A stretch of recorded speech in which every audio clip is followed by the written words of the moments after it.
주식 농부님들 반갑습니다. 추세와 수급의 달인 추석입니다. 오늘 분석할 종목은 KB금융입니다. 종목 분석에 앞서서 구독, 좋아요, 댓글, 알림 설정까지 해두시면 저희 길을 받아서 주식 투자가 대박 나실 겁니다. 더불어서 하단에 인기 동영상과 재생 목록에 많이 본 동영상도 있으니 투자에 참고하시기 바랍니다.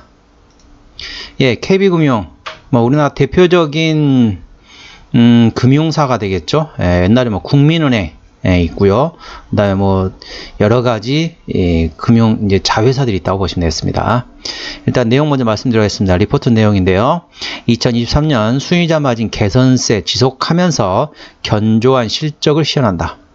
이런 제목이고요. 우수한 자본력을 바탕으로 그동안 M&A를 통해 강화했던 비은행 부문에서 이익 및 성장이 시현되고 있다.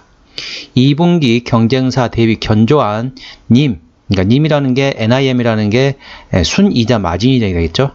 님, 즉 순이자 마진 방어를 통한 양호한 수익 실현이 예상되면서 배당 수익률도 매력적이기 때문이다. 2023년 8월 10일 주가 기준 예상 배당 수익률은 6.6%입니다.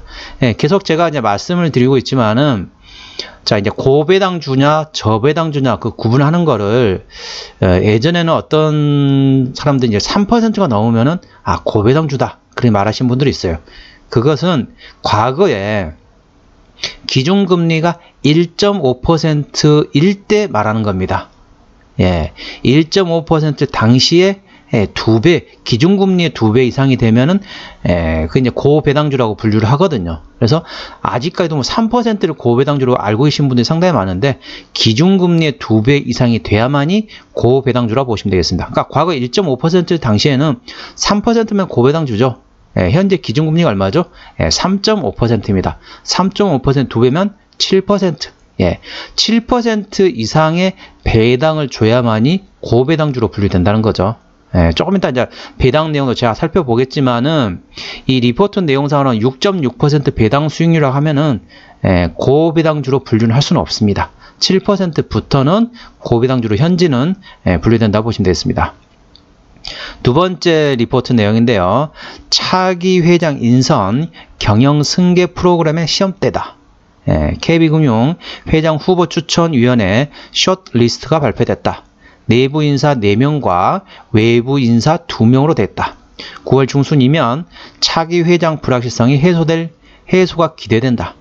내부 회장 후보의 경우 뱅커로서 그러니까 은행원부터 시작해가지고 커리어를 시작해가지고 KB금융 내부에서 장기간 근무하였으며 경영 승계 프로그램을 통해 상당 기간 동안 필요 역량을 제고했다.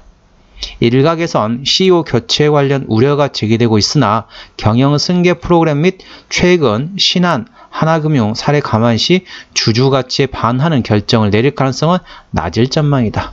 그러니까 이제 불확실성이라는 게 뭐냐면은요. 이제 9월 달로 지금 9월 중순으로 예상되고 있지만은 차기 회장이 순조롭게 이제 나오게 되면은 크게 문제가 안 되는데 이게 만일 그 상황에서 보류가 되거나 아니면 거기서 안에서 또 무슨 분란이 나거나 아니면 무슨 또 갑자기 낙하산을 넣었네 이런 얘기가 나오게 되면은 이제 불확실성이 생기는 거죠. 그래서 9월 중순에 깔끔하게 한 방에 차기 회장이 딱 통해가지고 딱 마무리된다. 그러다면 깔끔하게 불확실성이 제거되는데 그게 이제 막 질질질 끌면서 새로운 뭔가가 또 사람을 또 심느니 마느니 그런 얘기 또 나오게 되면은 이 KB금융 입장에서 상당히 골치 아픈 거죠. 그렇기 때문에 9월 중순으로 예상되고 있는데 차기 회장 관련된 내용도 상당히 중요하다고 보시면 되겠습니다. 자, 최근에 이제 추세적으로 보시게 되면은 바닥에서 많이 올라왔죠. 지금 바닥권에서 이렇게 지금 많이 올라왔습니다. 추세적으로 보시게 되면은 많이 올라온 상태고요. 여기서 보시게 되면은 현재 어떻습니까? 이렇게 이제 우리 이거를 뭐라고 얘기하냐면은 항아리형이라고도 얘기하기도 하고 U자형 반등이라고도 보통 얘기합니다. 이게 지금 한번 이렇게 쭉 했다가 한번 보실까요? 한번 그림 그려보겠습니다. 이렇게 내려와 가지고 한번 이렇게 바닥을 다지고 다시 올라왔다가 다시 바닥을 다지고 올라온 거죠. U가 아니라 W네요. W. 제가 말씀 잘못했습니다. W형 반등이란 거죠. 이렇게 하고 이렇게 U자로도 볼 수 있어요. U자라고도 얘기하는 사람도 있고 W자라고도 말하는 사람도 있습니다. W가 조금 더 가깝겠네요. 내려왔다가 반등했다가 내려왔다가 이제 안정적으로 지지를 확보한 다음에 올라가는 거죠. 이게 이렇게 되면 상당히 오랫동안 장기적으로 상승할 수 있는 패턴이라고 보시면 되겠습니다. 왜냐면은 급하게 올라간 게 아니잖아요.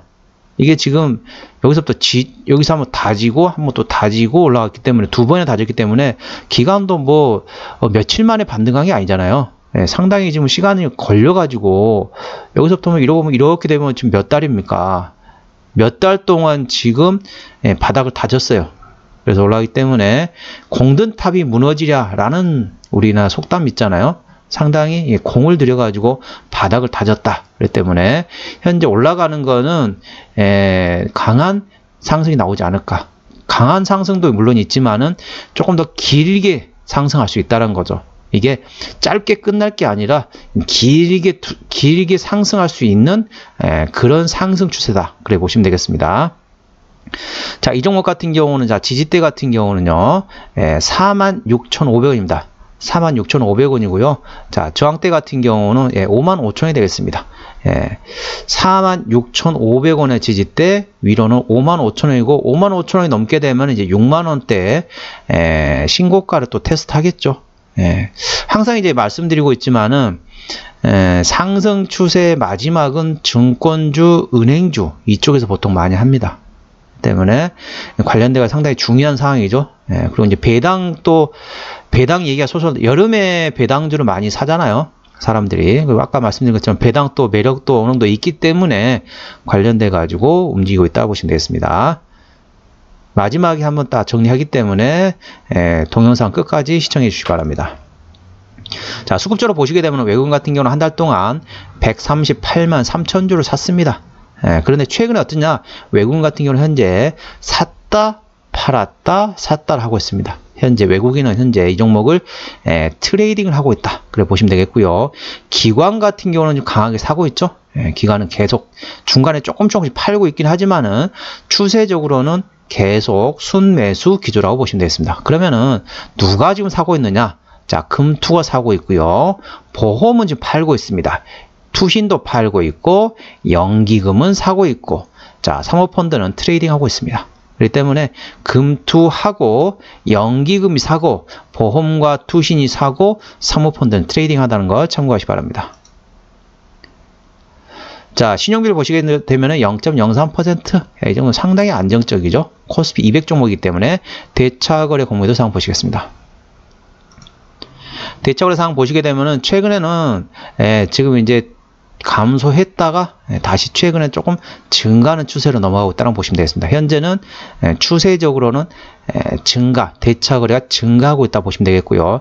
한 달 기준으로 보시게 되면은 약 한 50만 주, 50만 주 가량이 증가했습니다. 한 달 기준으로 50만 주 가량 증가했고 최근에도 좀 대차거래 증가하고 있다고 보시면 되겠습니다.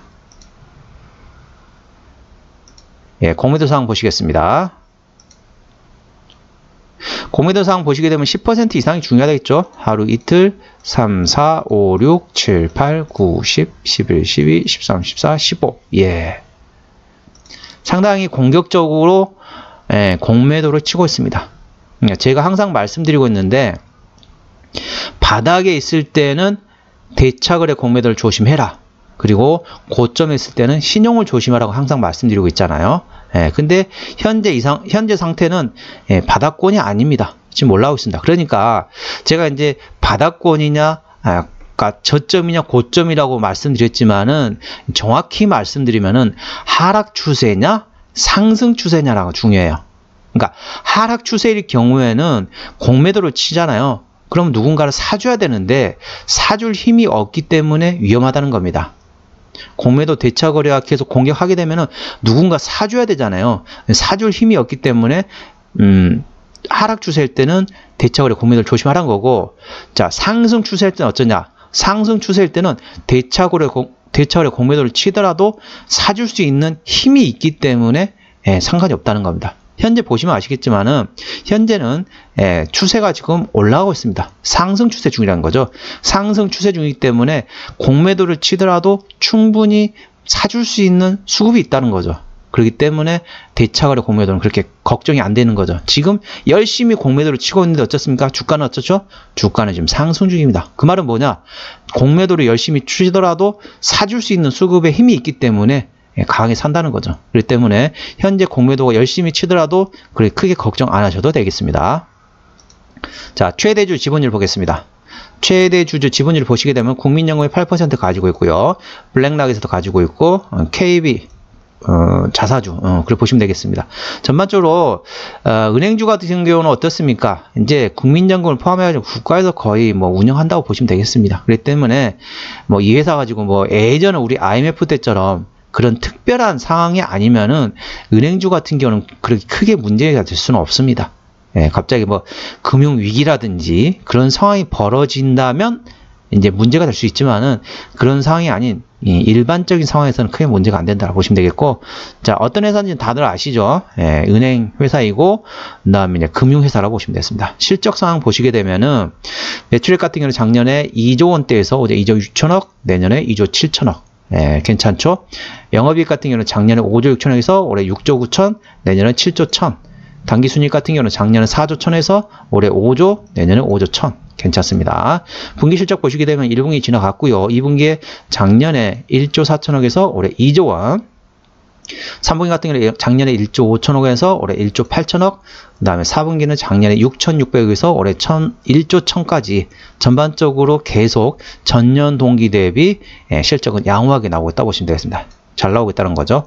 자, 부채 비율, 유보율, 이거는 큰 의미 없습니다. 금융회사 같은 경우는 큰 의미 없습니다. 왜냐하면 돈으로 장사하는 그런 회사이기 때문에 이게 부채비율, 유보율은 의미가 없다. 그래 보시면 되겠습니다. 자, 영업이익률 같은 경우는 25%네요. 예, 상당히 좋습니다. 예, 그렇기 때문에 일반 제조업이 5에서 8%를 감안하게 되면은 거의 3배에서 4배 정도 된다는 거죠. 상당히 좋습니다. EPS 같은 경우는 12,800원, BPS는 149,750원이 됐습니다. 자, 여기서 특이한 걸 말씀드릴게요. 일반 제조업이라든지 일반 회사들 같은 경우는 밸류에이션을 뭘로 보느냐? 바로 PER로 측정합니다. 그런데 금융주만은 PBR로 계산해야 됩니다. BPS, PBR 얼마다? 그러니까 PER로 계산하는 거는 금융주 이외에만 해당됩니다. 그러니까 뭐죠? 금융주라면 뭐가 될까요? 은행, 그 다음에 증권, 그 다음에 보험, 이런 업종 같은 경우는 금융주주 당연하고요. 이런 회사들 같은 경우는 PBR로 계산하는 게 맞다는 거 참고하시기 바랍니다. 149,750원이면은 자, 15만원 되겠습니다. 15만원이면은 현재 밸류에이션이 PBR 0.3배 수준이네요. PBR 0.3배면 상당히 저평가되어 있다는 거죠. 기본적으로 그래도 아무리 못해도 PBR 0.5배는 돼야 되죠. 그러면은 아까 15만원 했잖아요. 그럼 7만 5천원까지는 충분히 상승할 수 있다는 거죠. 저희 개인적인 시각이고 현재 PBR 0.3배는 상당히 저평가되어 있다고 보시면 되겠습니다. 자, 기업 기여로 들어가겠습니다. 기업 기여로 들어가서 자, 어디서 매출이 나오느냐? 자, 유가증권 및 평가 처분 이익 36%죠. 그 다음에 이자 수익 23%, 신탁 운용이 19%, 외환거래 이익이, 외환거래 좀 괜찮네요. 12%, 나머지 기타라고 보시면 되겠습니다. 자, 쭉쭉 내려서, 뭐, 자본금 변동 내역은 당연히 없겠죠. 금융회사이기 때문에 유상증이 할 일은 없습니다. 관계사 및 연결대상 회사는 상당히 많죠. 국민은행, 국민카드, 그 다음에 KB라이프생명, 그 다음에 부동산 신탁, KB생명, KB손해보험, KB인베스트, KB자산운용, KB저축은행, KB증권, KB캐피탈. 전반적으로 금융회사들이라고 보시면 되겠습니다. 쭉쭉 보시면 다 아시겠죠? 이렇게 보시면 되겠습니다. 상당히 많습니다. 어우, 상당히 많네요. 쭉쭉쭉쭉쭉 내리는 데는 한참 걸립니다. 한번 종합 한번 해보도록 하겠습니다. 시간이 좀 많이 흘러갔는데 KB금융입니다. 자, 오늘 종가를 한번 보시겠습니다. 예, 종가를 제가 안 적어놨네요. 53,600원입니다. KB증권 53,600원입니다. 수급 같은 경우는 기관이 핸들링 하고 있는데 현재 순매수 기조 중이고요. 기본적 분석상으로는 22년 대비 23년 영업이익이 24% 성장한 것으로 예상됩니다. 모멘텀으로는 미국 은행 등급 하향 조정에 동사도 같이 하락했다고 보시면 되겠습니다. 여기서 좀 말씀드릴 게 있는 게 뭐냐면은, 그러니까 올해 6월 말에 이제 은행주 같은 경우는 이제 미국이나 유럽도 다 그렇지만은 스트레스 테스트를 합니다. 이 회사가 얼마나 견고하냐. 과거에 보면은 미국에 있는 지방 은행들이 막 부도나고 막 그랬었잖아요. 그랬는데 이제 한번 확인해 봤습니다. 스트레스 테스트를 해 봤는데 6월 말에 했었습니다. 지금 이제 9월 달이고요. 6월 말에 했었는데 그때 보니까 스트레스 테스트를 해봤는데 대형 은행주들 같은 경우는 다 통과를 했습니다. 다 통과를 했는데 이제 최근에 이제 나왔던 내용이 뭐냐면, 이 내용이 뭐냐면 미국 은행 등급 하향 조정이라는 게 뭐냐면은 미국 피치사 있죠. 피치. 미국 신용평가사인 피치사에서 미국에 있는 은행주들에 대해서 평가를 했습니다. 평가를 했는데 70여 개 은행이 신용등급을 하향 조정됐습니다. 그러면서 동반 우리나라 주에도 이제 은행주에도 영향을 미쳤다는 거죠. 그러니까 물론 70여 개의 사 중에서는 대형주는 없고 대부분 다 중소형주였습니다. 아까 보셨던 것처럼 6월 말에 스트레스 테스트를 했는데 다 통과를 했습니다. 대형주들은 대형 은행은 다 통과했다는 거죠. 그래서 70개 회사가 미국의 피치라는 3대 신용평가사가 있죠. 거기에서 70여 개 은행을 등급을 하향 조정했다는 겁니다. 그걸로 인해서 우리나라 하락했었는데 제가 봐서는 일시적인 현상이다. 우리나라 같은 경우는 아직까지는 크게 문제가 안 됩니다. 영향을 미쳤다는 것 뿐이고요. 오늘은 KB금융에 대한 종목 분석이었습니다. 잠깐만요. 제가 말씀 다 안 드렸죠? 추세적으로는 오늘 좀 정신이 없네요. 추세적으로는 차트 추세인 RSI는 62.3입니다. 그렇기 때문에 과열과인 70까지는 약간 여유가 있습니다. 그리고 수급 추세인 머니플러 인덱스 같은 경우는 76.1입니다. 그래서 과열과인 80까지는 약간의 여유가 있습니다. 그러니까 차트 추세, 수급 추세 약간의 조금 더 상승할 수 있는 여력은 있다. 그래 보시면 되겠고요. 볼린저 밴드 같은 경우는 52,800원의 상단, 하단은 5만원이 되겠고요. 저항대 같은 경우는 57,800원, 지지대는 5만원입니다. 볼린저 밴드 하단하고 제가 이제 주관적으로 보는 지지대와 같은 5만원이네요. 5만원 좀 기억하시면 좋겠네요. 왜냐하면 객관적으로나 주관적으로나 5만원 상당히 중요한 위치 같습니다. 제가 보는 주관적인 지지대하고 그 다음에 볼린저 밴드 객관적인 보조지표인 볼린저 밴드에 똑같은 5만원의 지지대거든요. 그렇기 때문에 5만원 상당히 중요하게 판단하시기 바랍니다. 오늘은 KB금융에 대한 종목 분석이었고요. 구독, 좋아요, 댓글, 알림 설정까지 해두시면 저희 기운을 받아서 주식 투자가 대박 나실 겁니다. 더불어서 하단에 인기 동영상과 재생 목록에 많이 본 동영상도 있으니 투자에 참고하시기 바랍니다. 이상 추세와 수급에 달인 주식이었습니다. 감사합니다.